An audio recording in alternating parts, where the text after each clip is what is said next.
All right, today we got a bail day. We're opening cards, but we're not opening up any wax or anything like that. So I think this is just a filler for a set. Yes, that's what this is, for another set that I needed to finish up and get listed. Just missing a couple cards, so sometimes when I get so close, I just, as a set builder, I'll buy singles from other people or trade, what have you. Next up is a slab of some sort. I don't know what is inside here, but we'll find out here in a second. Okay, double packed, nicely packaged.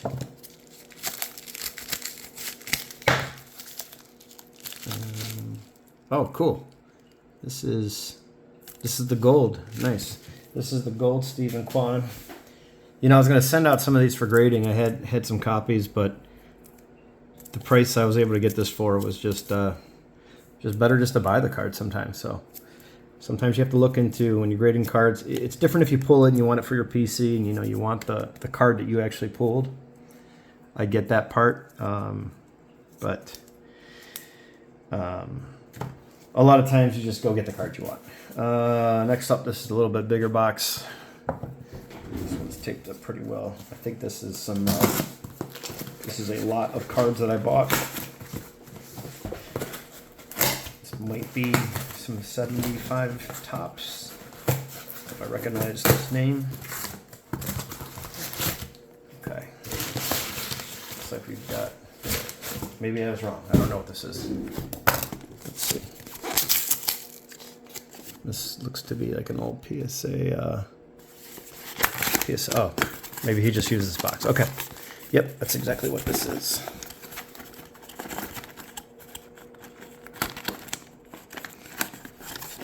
And these are pretty well stuck in here. Cool. Nice. I'm always looking to upgrade stuff that I have and finish sets that I have. I've got a handful of these 75 top sets.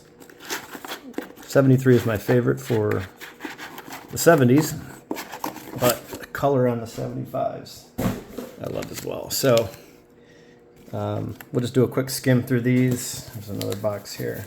Let's see if there's more in this one or something else that I picked up. Yes, just some more singles. So a lot of these are just going to be upgrades and then fillers, and then as I upgrade, I'll upgrade the second set, the third set, and so forth and so forth. And then one of these days I'll list and sell some of these. Got cards everywhere from last night's break. If anybody's watching that was in that, thanks for joining again. A lot of fun. All right, so we'll just do a quick skim and then wrap up this video. But this is kind of how I do things, as you guys mostly know if you watch me and follow me. Mainly big into the sets. There's several cards in each one, but good seller here. I mean, these cards are really, really nicely centered. Just tough to find 75s without the diamond cuts, taper cut, centering. Just some really, really nice examples. Let's just take one of these out and see what it looks like. Yeah, these are very clean. I mean, you can just see the corners there. You know, not a bunch of color showing or color missing, and a bunch of edge wear. And you can even see some of the factory edges on these things. Got the little fraying to them. Yeah, just some really nice copies. These are tough to find in good condition.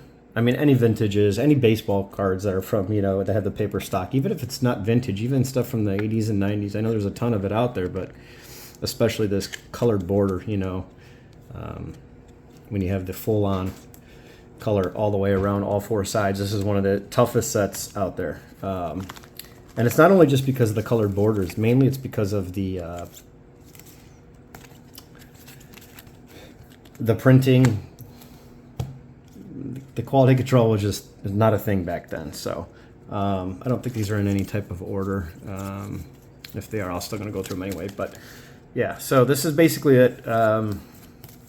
Just a bunch of nice clean copies of 75 tops. Now there's also the mini version of this, which is even harder to build as far as set goes and condition and all that good stuff.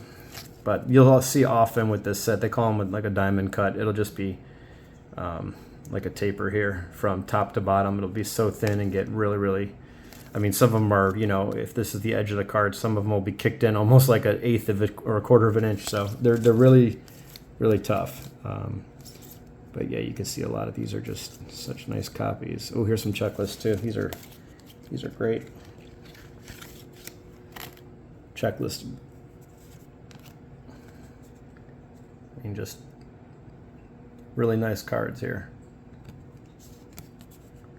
Hard to find these unmarked, but overall these are really, really nice. You know, could you grade some of these and do okay? You certainly can. I mean, look at the surface on some of these. These are nice. So, pretty happy with these. I will be doing my, this is nice, fun stuff to do when you don't have a ton of money for the hobby. You can always trade, upgrade your sets, do some sorting. But I like doing this kind of stuff in the wintertime. This is good filler stuff when there's not much going on. Let's see if there's some leader cards in here. I just noticed them 200, so I know those are leader cards. Bite of blue with Steve Garvey on that one. I think there was something on the back here. Here's an MVP one again. Okay, this one we've got Bob Gibson, Johnny Bench, and this one's got Yogi and Campy. So, yeah, these look good. Pretty happy about these. Be happy to add these to some of the sets that I've got going. And yeah, so I'm not going to go through all these, but you get the idea. You get the gist of it. This is just a little something I want to share with you guys. Not sure if you're going to find it too interesting, but I enjoy the set build process. And with vintage, it's a little different than the modern stuff. You know, vintage is like here's the sepia set that I'm working on for 23 Chrome.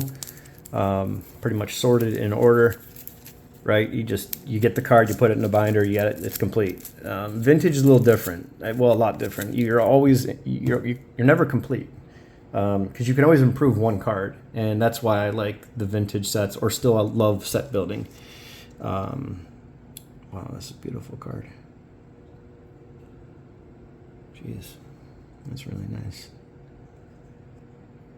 Jim Cat, newly inducted to the Hall of Fame.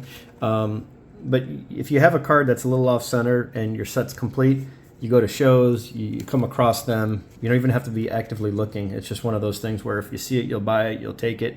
But if you come across something that's better than the one you have, I tend to do a list where it's the complete set, and then once I'm complete, I'll have the same exact set list, and I'll just write on an Excel spreadsheet or however you do them. I'll just have an upgrade, or I'll put a star next to it, or highlight the cell a different color. That it's I have it, but it's a set filler, and it's one I can upgrade. And you know, different codes and different categories is how I do things. So I'm not really pressed to do it, but if it comes across my desk and I'm able to buy it pretty cheap or in a trade, I'll definitely upgrade that card. So that's why I personally love set building, because anything older is always a work in progress, and you're never really done with the set. So it makes it pretty fun for me. Yeah, so that's it. That's all I got for today. Hope you guys enjoyed. Till next time. Yeah, see you.